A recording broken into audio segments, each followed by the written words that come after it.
Olá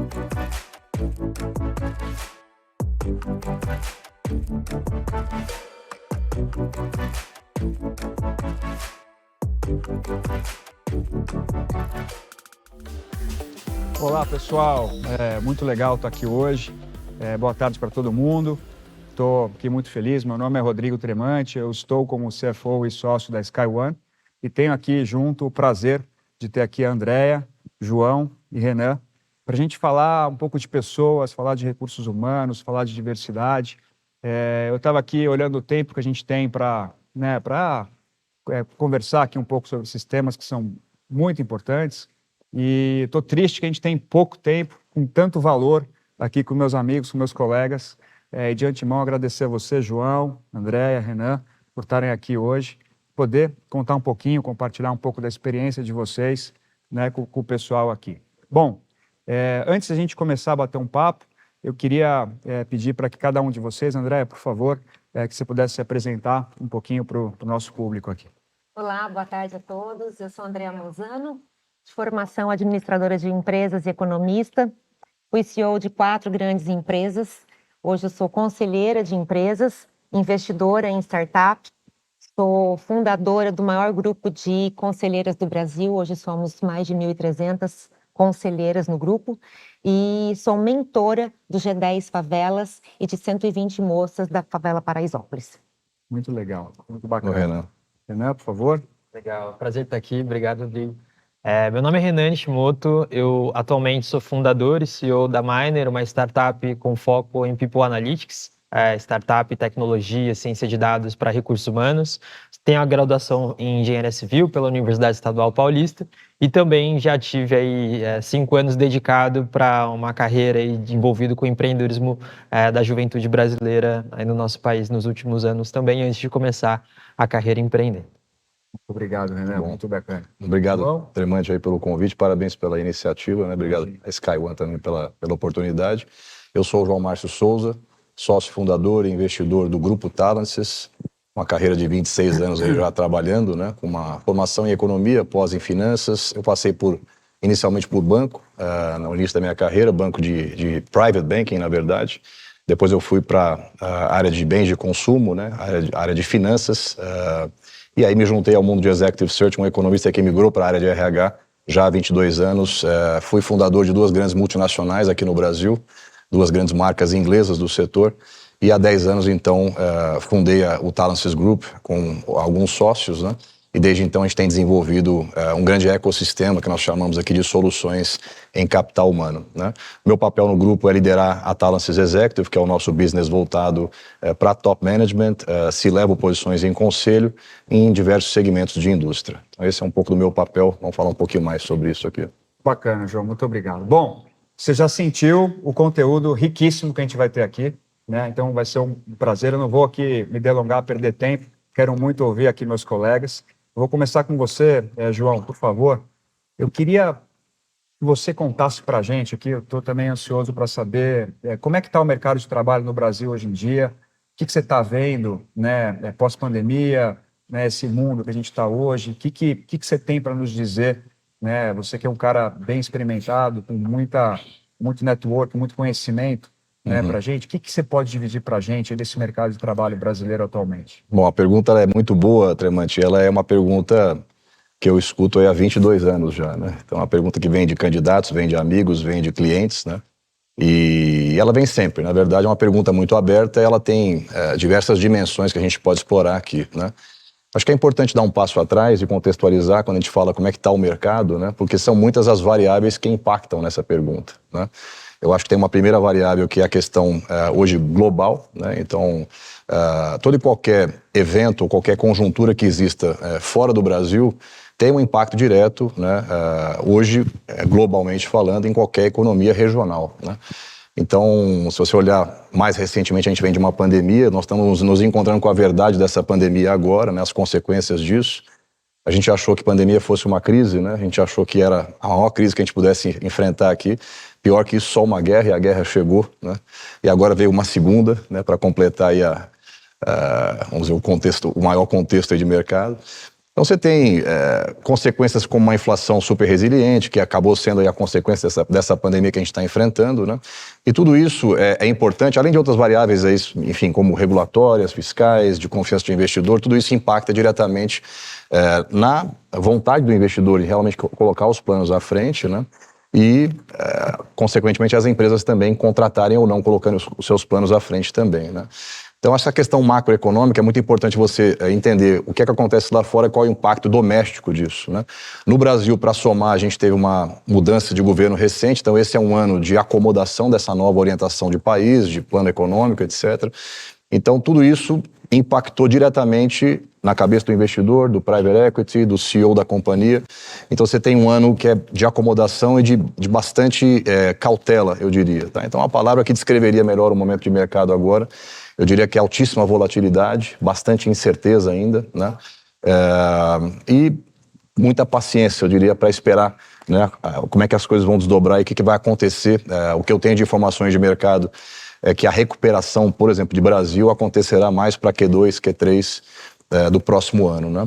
E o que é isso, então, de maneira prática no mercado de trabalho, né? Quando a gente fala do meu mercado, você tem duas possibilidades, tá? Que a conjuntura impacta. Você tem uma primeira que é o que eu chamo de um mercado de candidatos e a outra de um mercado de vagas, né? O Jobs-Driven Market e o Candidate-Driven Market, né? Quando a gente fala de um Jobs-Driven Market, a gente fala aqui de pouquíssimas posições para uma quantidade de pessoas muito maior procurando emprego. Essa é a realidade atual. O mercado não vai bem, o mercado está de lado, para trás, né? Então, você tem hoje uma grande procura para mercado e poucas posições à disposição, né?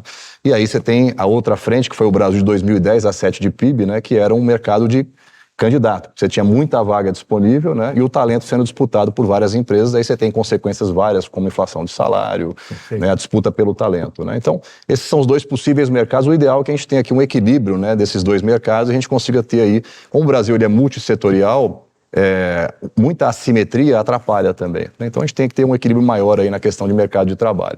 Então, resumindo aqui a ópera, Tremante, mercado, esse ano é um ano que a gente quer que acabe logo, né? Sendo bastante verdadeiro aqui com a audiência, mas é um ano também de acomodação, de planejamento, de reorganização, que está hoje na agenda dos CEOs, é uma agenda especialmente ligada à caixa, né? Então, hoje as empresas estão protegendo o seu caixa, tentando proteger o mínimo de rentabilidade, né? E olhando muito para a eficiência operacional. Isso é o que está falando todos os CEOs aí de mercado para preparação para um próximo ano aí de retomada, tá? Então, esse é como um warm-up aqui, a conjuntura mais atual, tá? Muito bacana, muito interessante. Vou pegar aqui um gancho para perguntar para o André. Eu estava aqui ansioso para te fazer uma pergunta, André, e eu estou aqui me coçando para ouvir seus comentários. Eu acompanho você aqui nas redes sociais e eu pensei no seguinte, né? Acho que queria muito te ouvir de diversidade. Diversidade é um tema muito interessante e eu sei que você tem trabalhado bastante nisso. E eu fiquei pensando como é que a gente combina, ou como é que a gente analisa, né, a questão de ética e resultado, né, com o pano de fundo da diversidade. Adoraria te ouvir um pouquinho em relação a isso. Eu tenho certeza que muita gente que está ali por trás das câmeras, né? Vamos lá. Dá para a gente falar muito também sobre esse tema, né? Primeiro que eu mesma faço parte de uma diversidade que ainda é rotulada de minoria, mas nós somos a maioria, porque mais da metade da nossa população é feita de mulheres, é feita de negros, e vários países do mundo já, se você acompanhar as pesquisas, mais da metade da população se considera qualquer outra coisa menos heterossexual. Então, a diversidade é o cenário atual. Uma outra coisa que me constrange, 2023 anos é muita coisa para a gente ainda está discutindo este tema, que para mim é um absurdo, principalmente num país tão diverso como o nosso, que tem esse pano de fundo que a gente acabou de falar. É ética ou é resultado? É ética, é moral, é resultado, é impacto, é necessidade, faz parte do nosso mundo, faz parte da nossa rotina.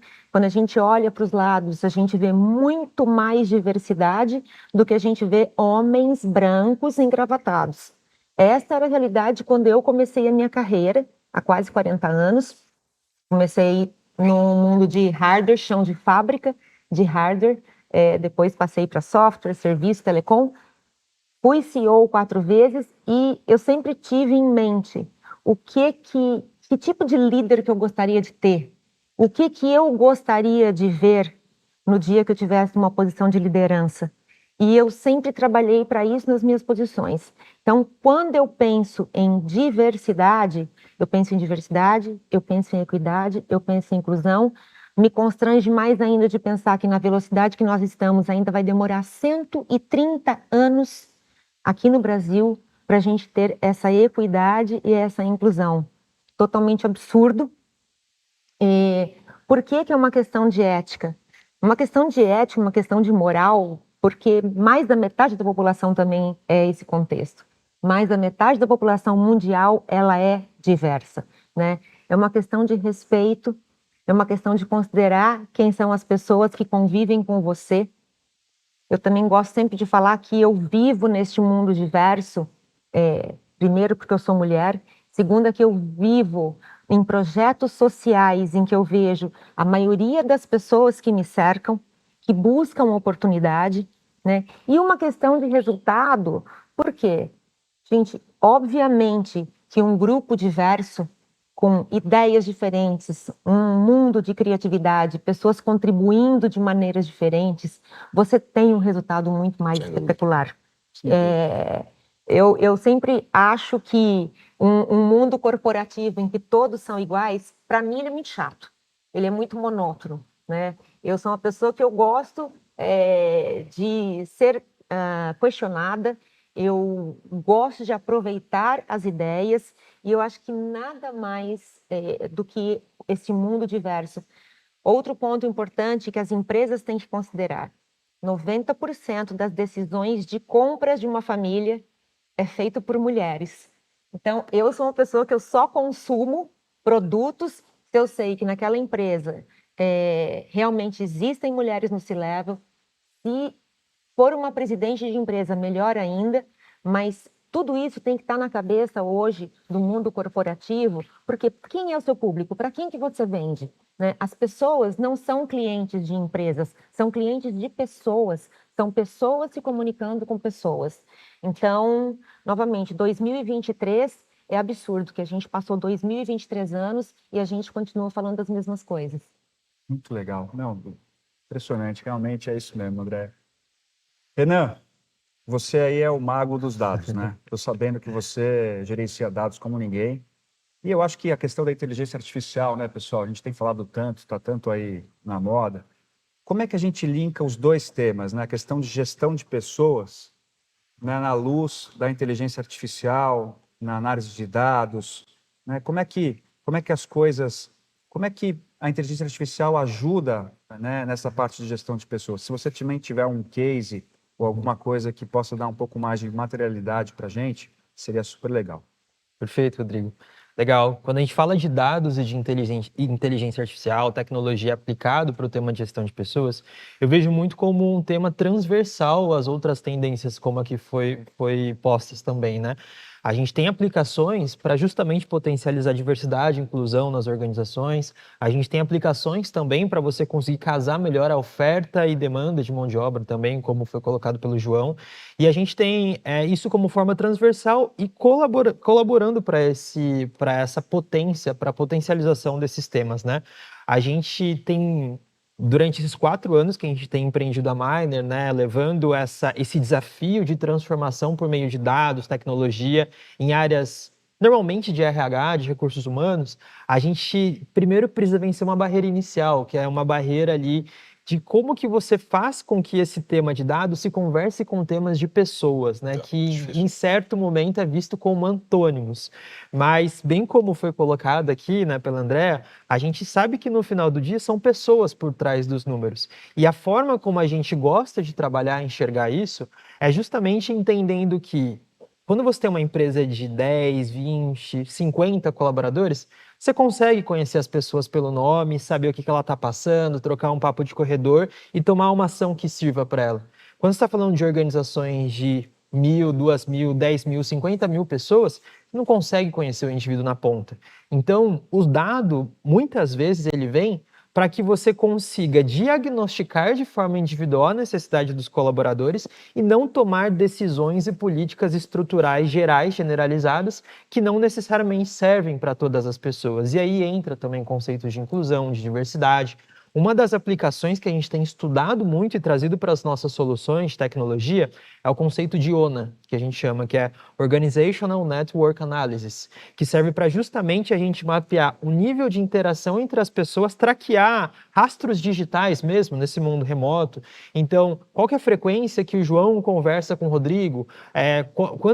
De quantas reuniões cada um participa? Quantas mensagens no Slack, no Teams, cada colaborador troca entre si?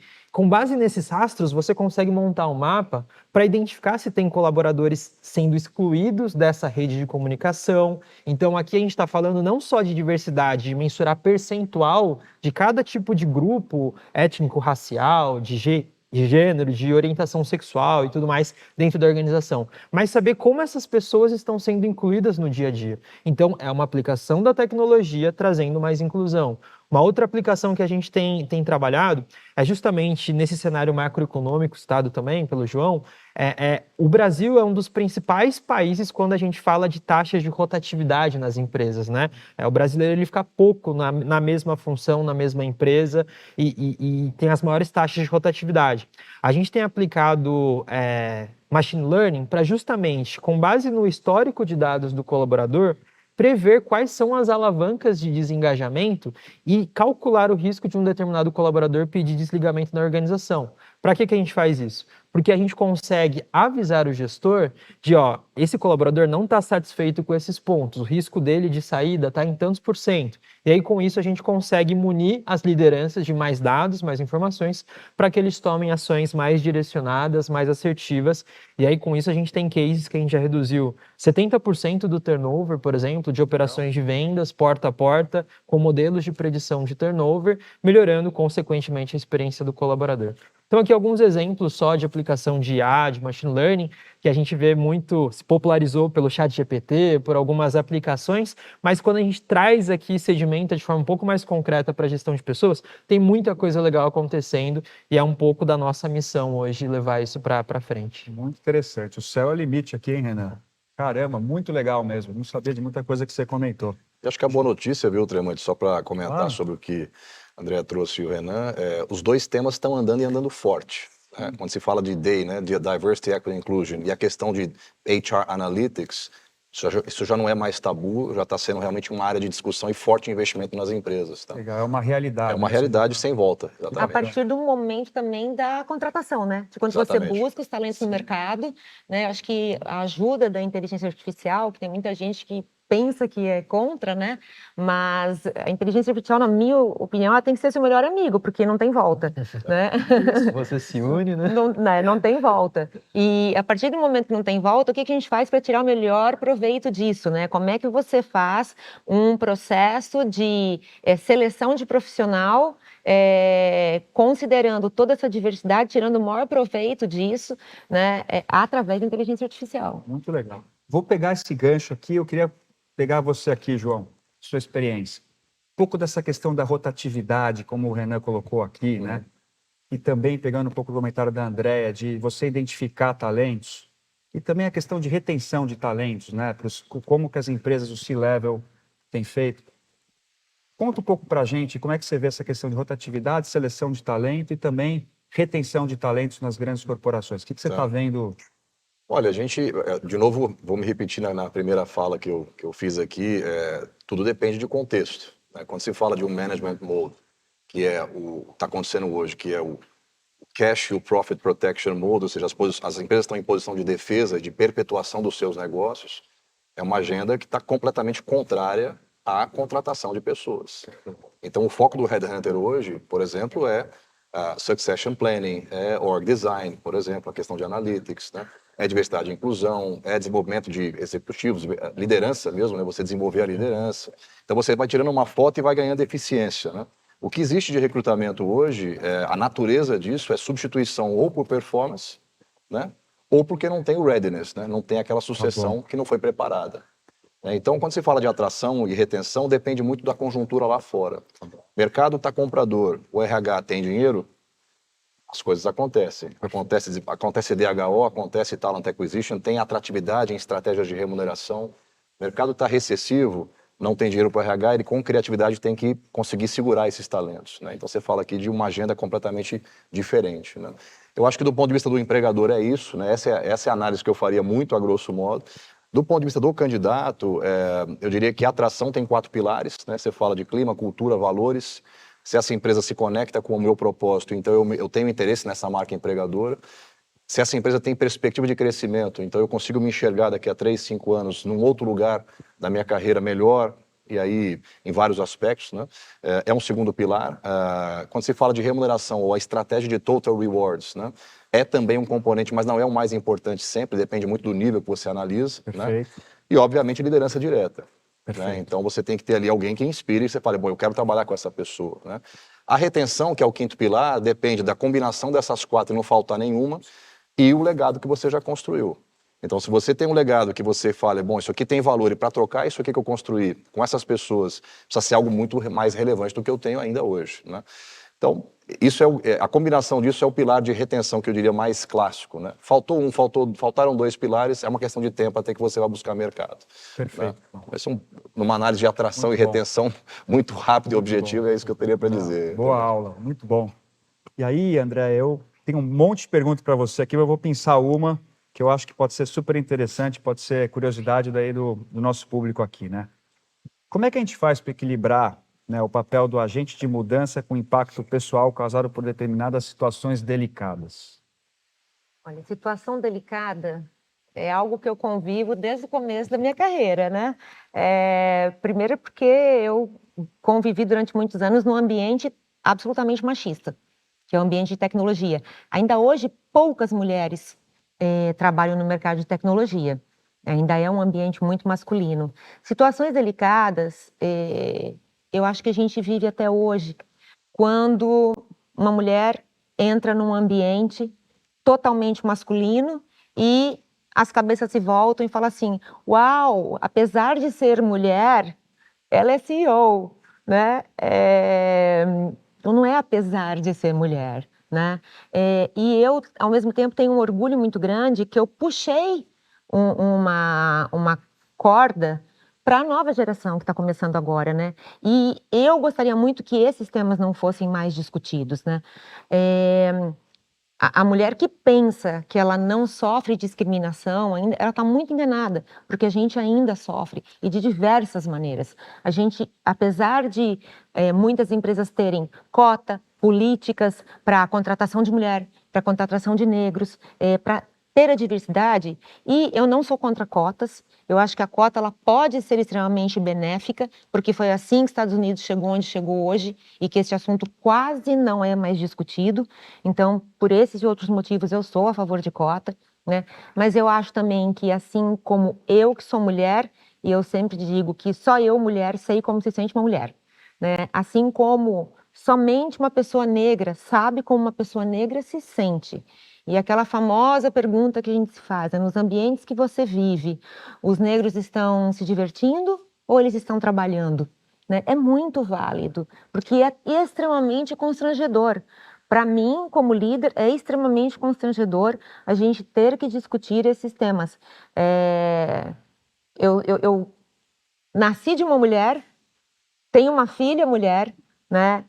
Convivo num ambiente ainda altamente machista, e gostaria de deixar uma história diferente para minha filha, mas infelizmente eu ainda não vou deixar, né? Porque o que promete ainda pela frente é um caminho muito longo para a gente continuar discutindo esses temas que são extremamente relevantes e podem ser extremamente benéficos para as empresas e devem ser considerados.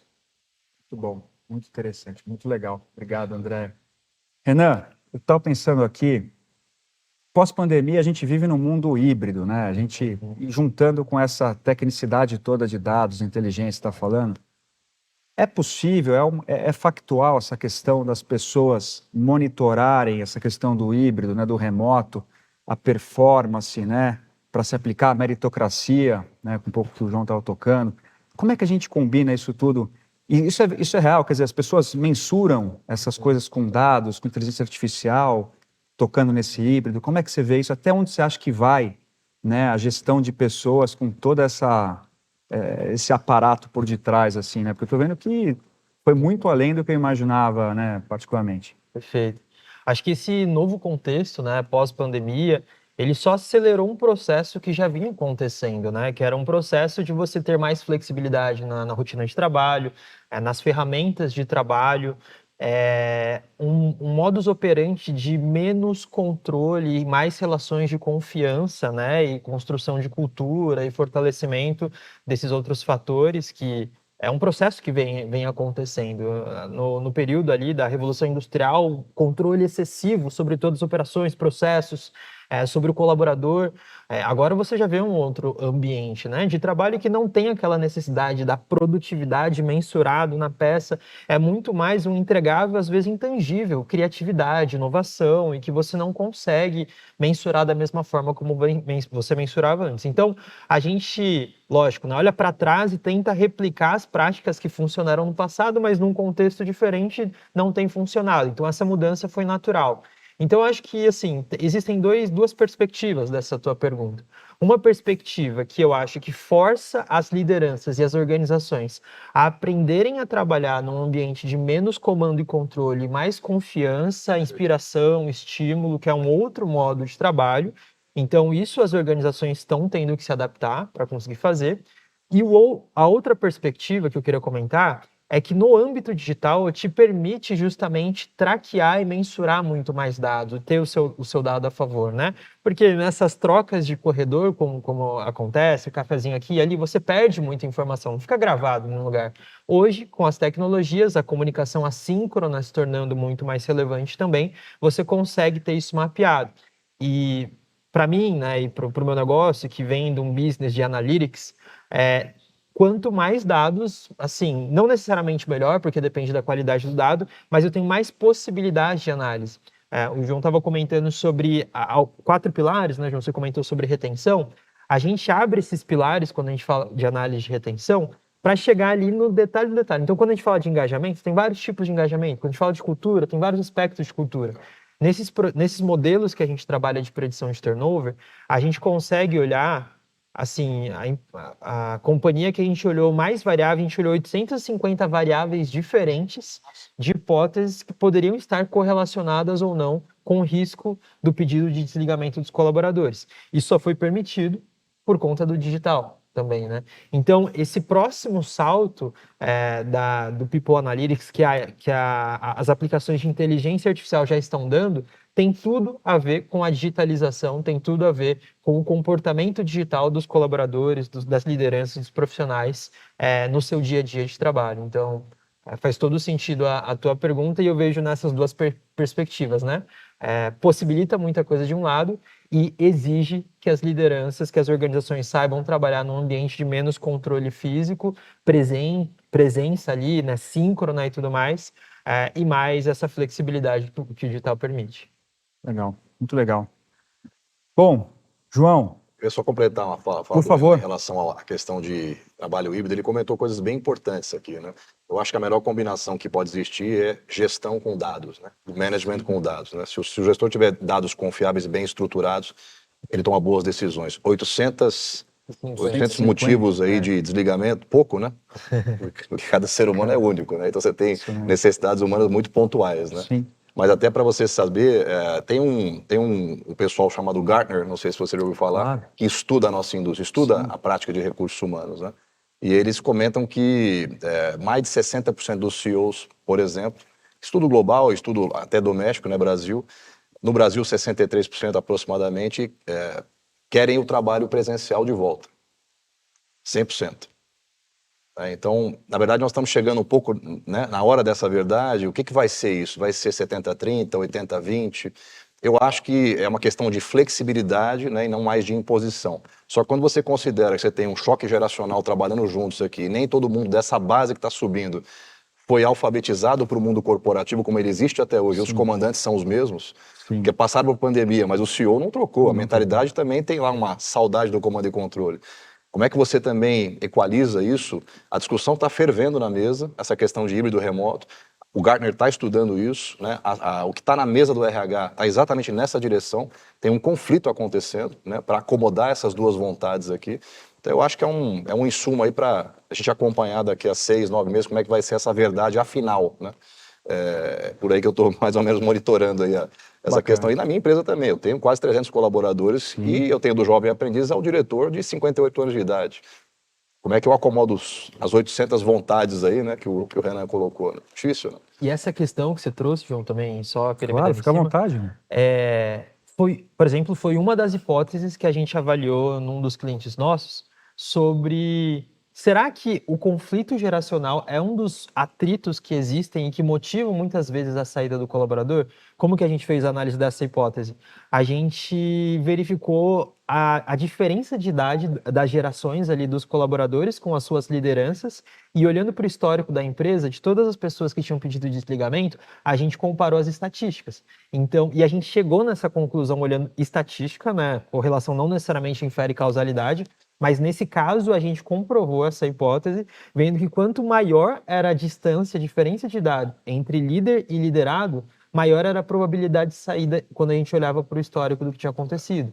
Então, assim, essa foi uma das hipóteses que a gente conseguiu validar olhando para os dados, né? E aí, dentro disso, dessas 850, vai desde aspectos mais triviais, vamos dizer assim, já conhecidos pelo mercado, até questões muito mais específicas, né? Então, sei lá, por exemplo, a gente tinha uma tese de será que a distância da casa do trabalho do colaborador até a sede de trabalho, a gente fez isso para uma análise de uma empresa no agro, até a fazenda, na verdade, que ele trabalhava, tem influência e tem correlação com a questão dos pedidos de desligamento, e a gente encontrou um raio ali. Que tem, né? Exatamente, que a partir daquele raio aumentava muito a probabilidade do colaborador pedir desligamento. Então, assim, são hipóteses que, tipo, não estão ali nos checklist, assim, sabe? De, vou trabalhar retenção com base nessa hipótese.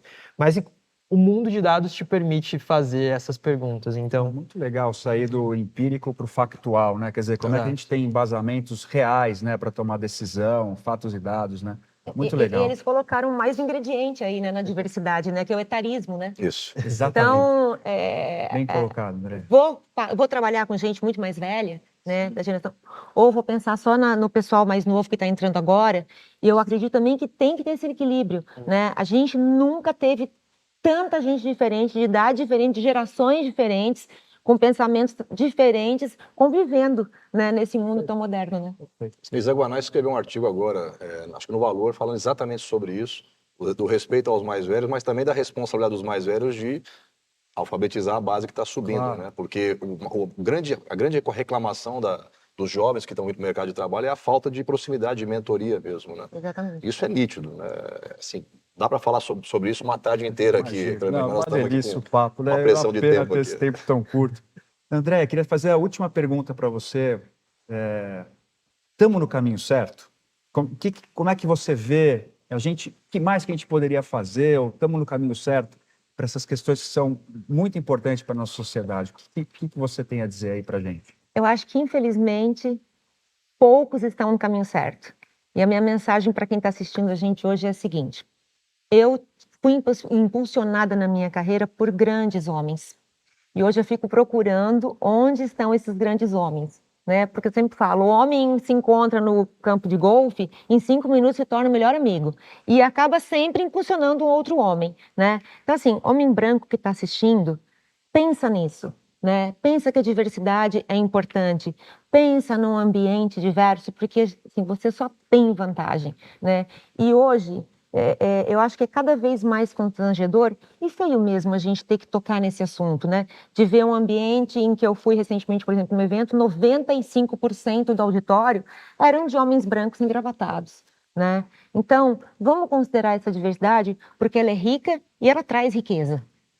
Eu quero só deixar minha consciência tranquila aqui, viu, Tremante? Porque aí fazendo um merchanzinho rápido aqui, Talences Group é uma consultoria totalmente focada em D&I. Shortlist que sai da nossa empresa sai 50-50 por contrato, uma questão até de compliance interna nossa. Que bacana. Nós estamos acelerando várias frentes de raça, de gênero, PCDs, que também é uma bacana. outra dimensão da diversidade. Sim, sim. Então, acho que aqui nós temos uma casa ali bastante completa em repertório nesse sentido, fazendo a nossa parte. Viu? Não, Muito eu quero legal. eu quero que chegue aquela hora que a gente vai falar homens que lutem. Que legal, que bacana, que bacana. Gente, tenho 30 segundos. João, rapidinho, você falou de demanda e oferta 2010, demanda e oferta hoje, mercado de trabalho, e tem esse rumor no mercado que a gente precisa cada vez se preparar mais, porque por estar essa questão de demanda e oferta um pouco desequilibrada, né? Quando o vento está a favor é fácil, mas quando o vento está contra, todo mundo precisa se preparar mais, né? Porque torna-se um ambiente mais competitivo. É isso mesmo? Como é que você vê? Exatamente isso. Eu diria que quando você estratifica a pirâmide em níveis hierárquicos, porque isso existe, claro, né? Aqui em cima, aliás, aqui embaixo é mais sobre hard skill e um começo de um comportamento que aparece e vai te elegendo para cargos maiores, né? E aqui em cima é só sobre soft skill. Comportamento, influência de stakeholder, né? Eu costumo dizer que aqui é o know what, aqui é o know who e aqui é o know-how e aqui é o know who, né? O know who, o know when, o know how much, né? Perfeito. Então, basicamente isso. Então, assim, eu acho que hard soft skill, acho que toda a preparação ela será insuficiente, você está sempre correndo atrás. Perfeito. Mas é sobre soft skill. Tá? Gente, olha, queria agradecer muito vocês. Andréa, muito obrigado de coração. Foi um prazer tê-la Eu que aqui. agradeço, um prazer. Foi super bacana. João, nota Obrigado. 1000. Obrigado mesmo Obrigado por pelo você ter convite. vindo aqui. Foi um prazer. Prazer enorme Vamos aqui fazer outros. dividir com a gente. Renan, adorei aqui seus pontos. Acho que enriqueceu muito. Temas atuais, trouxe muita bagagem aqui, pessoal. Espero que você tenha gostado. Foi um prazer enorme estar aqui nesse Connect 2023. Espero que você tenha aproveitado bastante aqui esse grande conhecimento que a gente trouxe aqui para conversar um pouco. Muito obrigado.